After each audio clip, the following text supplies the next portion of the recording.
ओम श्री त्रिपुरसुंदर्यै नमः। सौंदर्यलहरी श्लोका 22-23।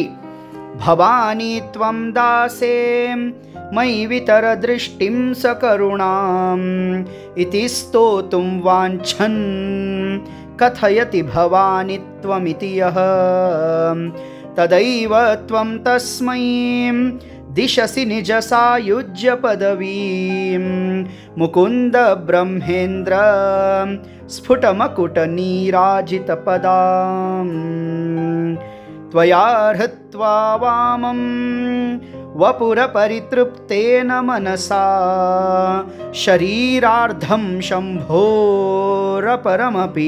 शङ्के हृतमभूत्।